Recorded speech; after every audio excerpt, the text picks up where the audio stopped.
Young friends, welcome to this physics class. In your day-to-day activities, you encounter nature in its colorful attires and great diversity. Physics as a subject is the study of nature and the laws governing it. The laws of nature as studied in physics are real laws. These laws are as revealed to us by nature. These laws are discovered, not man-made. In this series of lectures on physics, we start with the first topic. First topic is force as an effort. Let us start by defining force. Definition of force. Force is defined as it is a push or a pull that changes or tends to change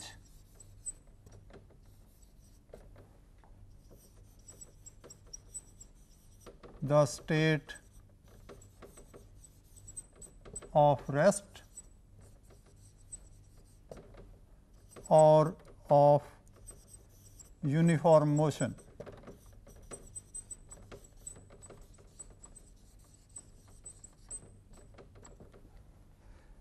Here, what is push? Push is the force applied that is directed away from us. We push something away from us. Pull. Pull is the force that is directed towards us. We pull something towards us. Now, next thing is this push or pull changes. That means it is successful to change or has a tendency. It tends to change. It may not be successful. The state of rest and state of uniform motion. The force is something that changes or has a tendency to change the states of rest and of uniform motion. Examples are, we can demonstrate these things by using this diagram. Here we have a ball that is at rest. We kick it, it starts moving. So, it changes the state of rest. Here we have a small ball, we push it, it starts moving from rest. So, the force is successful to change the state of rest. If we have a bigger object, then the force may not be able to change the state of rest or state of motion. Here we have a truck, a bigger object. Truck is stationary at rest. We push it from behind to try to move it, but we are not, in general, we are not successful. Here we have a truck that is already running. We pull it from behind or we may push it from front, it may not stop in general. So, when objects are bigger, force efforts to change the state of rest or state of motion, it may not be successful. So, force is a push or a pull that changes or may try to change the state of rest or of uniform motion. Now, here we have rest and uniform motion. In physics, all these terms, rest, motion, uniform motion, have their precise meaning, precise definitions. Before proceeding to elaborate more about force, we will first define what is rest, what is uniform motion, and other terms related to motion.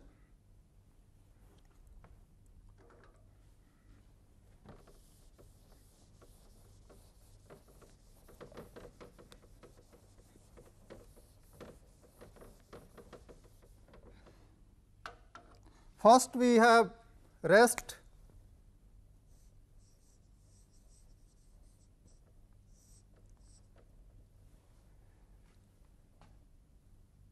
It is the state of a body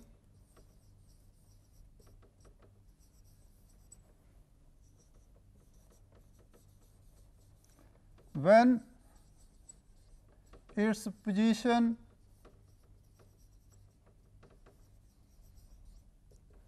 with respect to its surroundings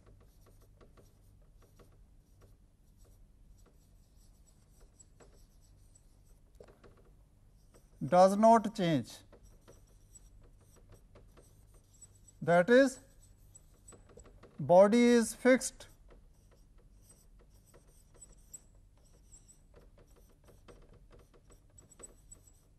The position or the distance of the body from its surroundings remains unchanged. Examples are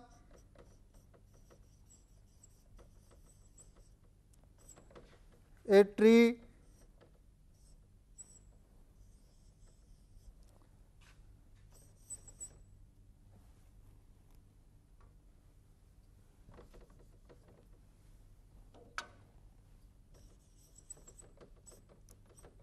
building,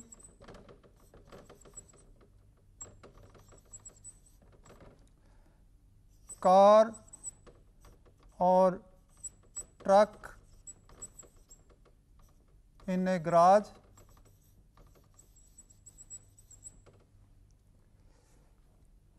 we have these objects lying on the table at rest. Their position with respect to other things lying on the table is unchanged. So, these things are at rest. Now, if the position of something with respect to its surrounding is changing, that the body is not at rest, we call the body is in motion. We define motion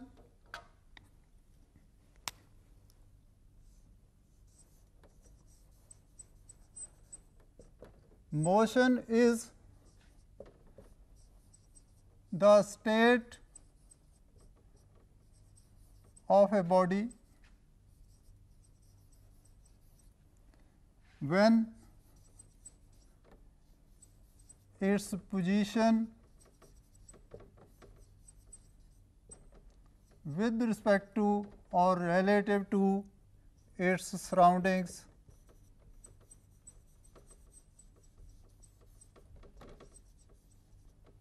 is changing.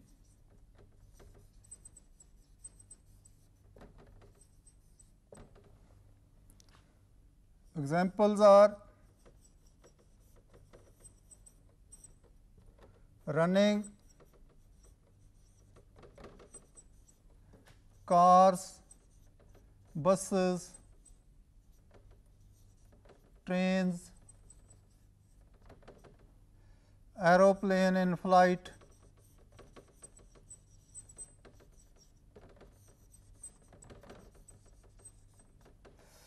wind, air in motion,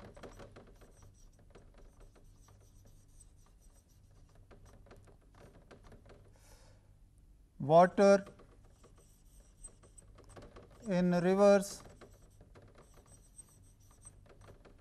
canals, etc. Now, the question arises, when we talk about something at rest, something in motion, whether this state of rest or state of motion is absolute or something which we say is at rest, can we call it to be moving with respect to some other surroundings? We can form a question: are rest and motion absolute, or this could be are rest and motion relative. Now, we can take some examples. We have passengers in a compartment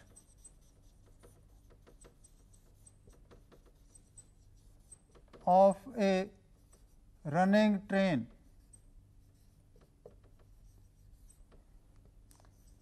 These passengers are at rest with respect to each other.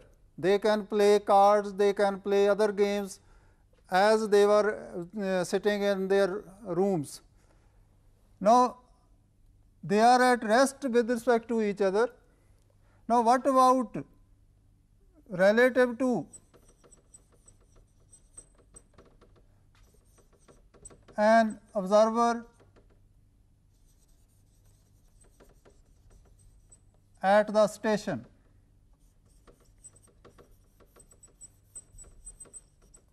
Are they at rest with respect to the observer at the station also? No, the train is running relative to the station. So, that means the passengers and the train are in motion relative to this observer. Similarly, this observer in motion in the opposite direction to these passengers and the train. Another example is, there is a class, students are sitting in the class,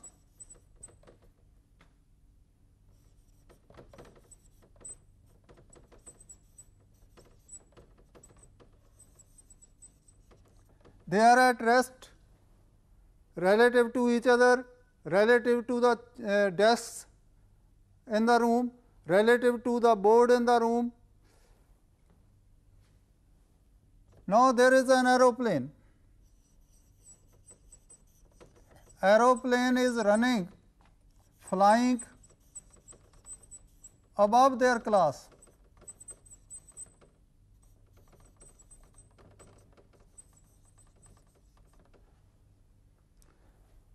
Now, are these students at rest relative to the passengers, air travelers? No, they are moving in the direction opposite to the direction of flight of the plane. So, rest and motion are not absolute, rest and motion are relative. Rest and motion are not absolute, rest and motion are relative.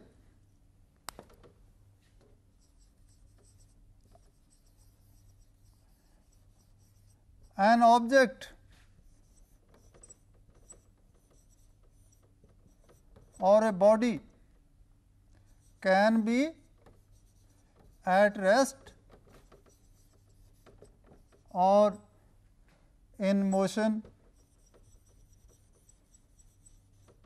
at the same time, simultaneously.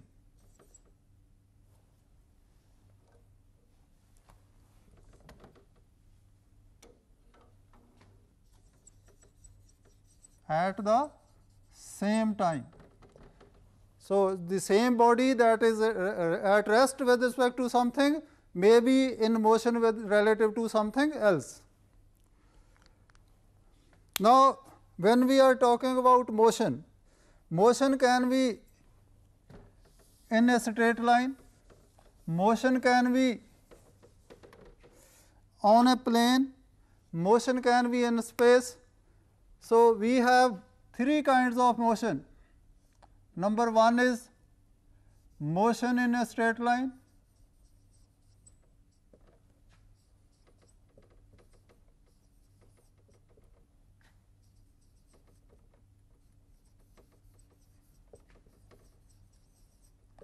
this is also called one dimensional motion.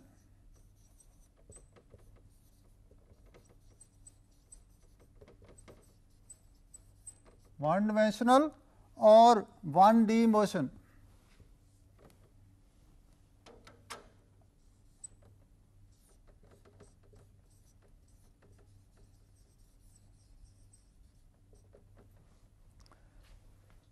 If a body moving in a straight line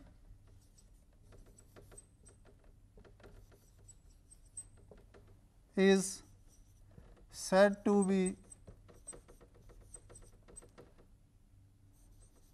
in one dimensional motion. Examples: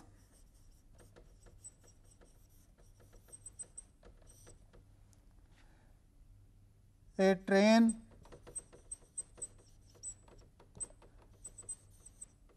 on a straight track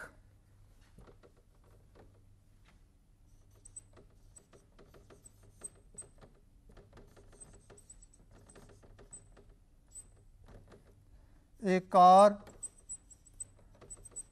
on a straight road,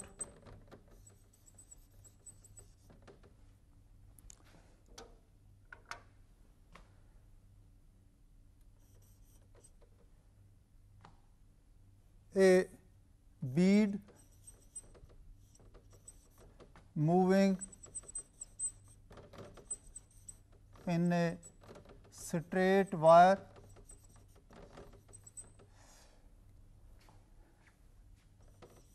a body falling freely,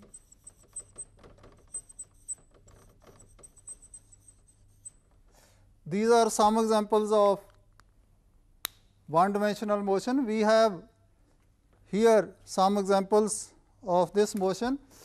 One dimensional motion, why it is called one dimensional motion is because we need only one coordinate or one axis is required to completely define the body. Suppose we have a straight line motion. In the straight line motion, the object, the body is moving along the straight line.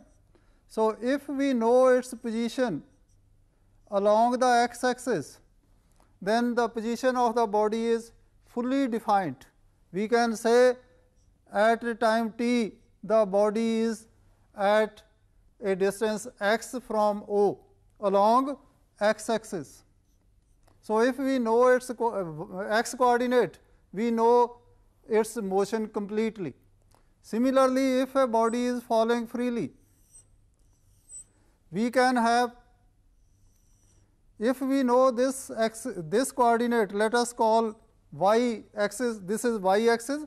If we know the position of the object A at different times relative to this point O, then along the y axis, then we can say we know the motion of the object completely. Similarly, we can have a spring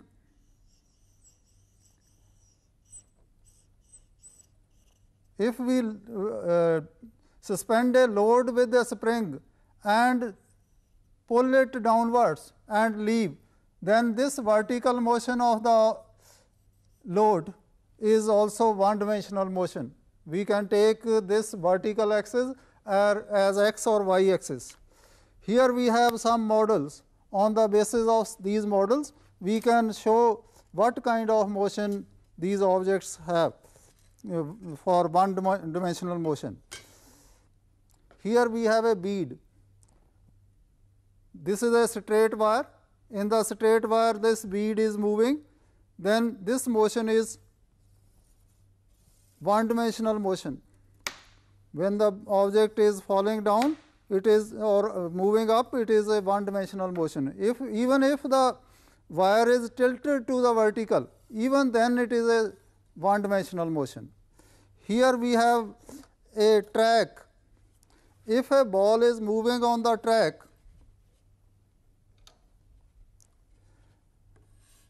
then this motion is one dimensional motion. This motion of the ball on the track is one dimensional motion. This track may be horizontal, may be tilted to the horizontal. In both the cases, this motion is one dimensional motion. Here we have a plane. Plane moves in a straight line. This motion is one dimensional motion. Motion of the plane is a one dimensional motion as it moves in a straight line. Now, if the object, instead of moving along a straight line, it moves on the plane, like I write on the board, the tip of the pen is moving on the plane of the board. To fully define this motion, we need two coordinates. So, this kind of motion is called two dimensional motion, motion in a plane.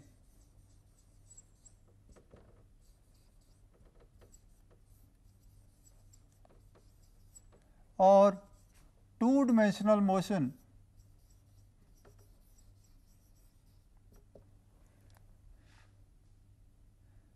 when a body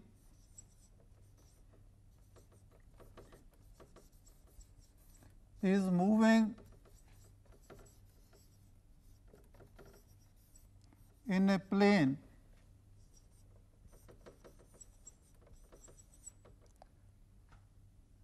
then its motion is called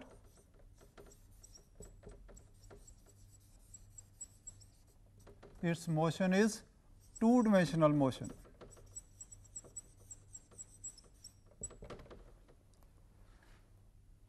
For two dimensional motion, we have, when I write on the board, position of the tip can be defined by two coordinates. Let us call this x axis, this is y axis, this is origin. Point P is on the path that we have followed. Distance from the y axis is x coordinate, distance from x axis is y coordinate. So, we have x and y coordinates of point P. So, to fully define the motion on the motion of the tip of the pen on the board, we need two coordinates. Now, if we have these two coordinates, then we will call this type of motion as two dimensional motion. Now, suppose we have another example, a projectile.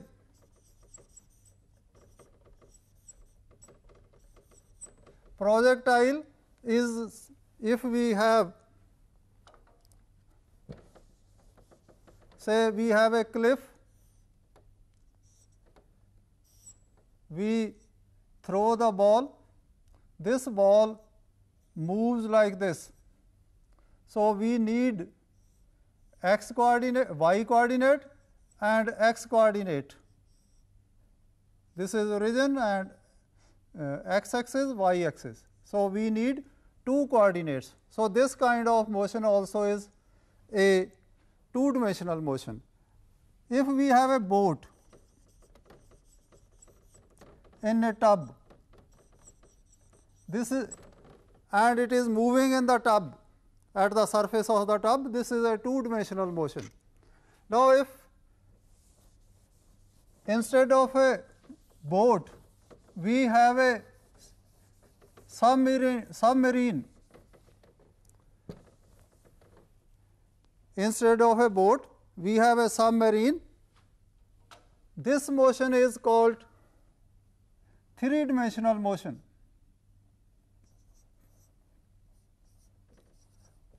Three-D motion is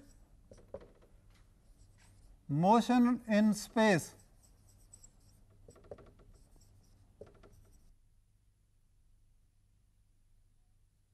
In this case, we have this kind of motion we define as when the object moves in space, that is, its motion is completely defined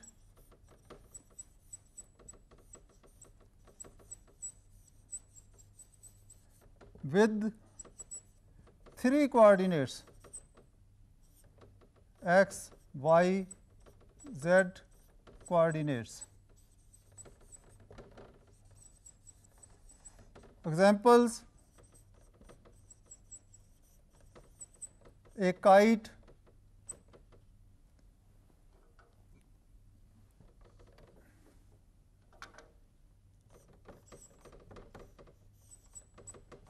aeroplane,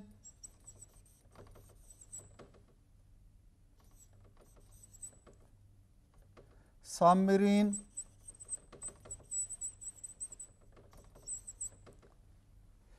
we can show this motion, 3D motion, by using the models. Here we have a spring.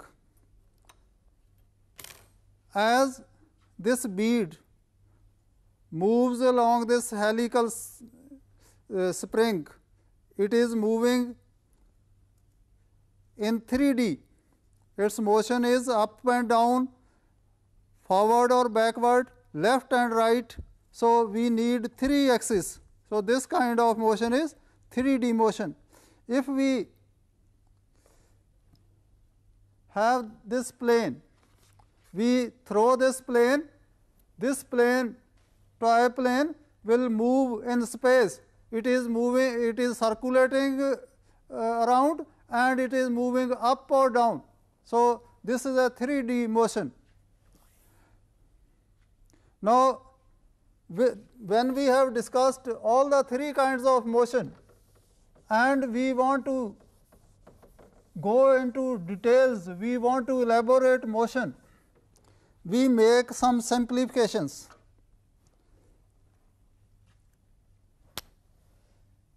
Simplifications are: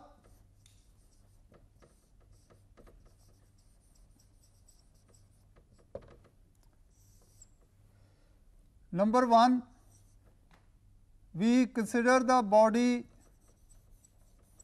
body's motion only in one dimensional. So, we consider the body to be moving along a straight line. This we can do because 2D and 3D motions can be discussed by taking them as combination of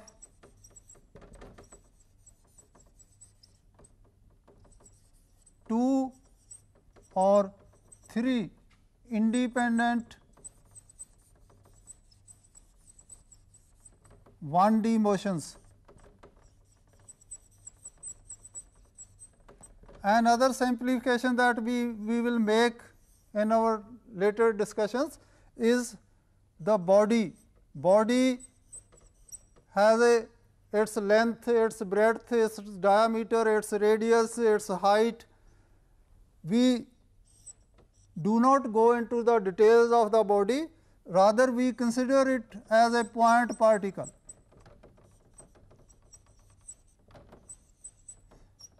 Instead of considering a car or a bus or a truck in motion, we will consider them only a point to be moving. In today's lecture, we have discussed terms like force, rest and motion. In the coming lecture of the series, we will be discussing terms related to motion, terms like displacement, speed and velocity, etc. Thank you.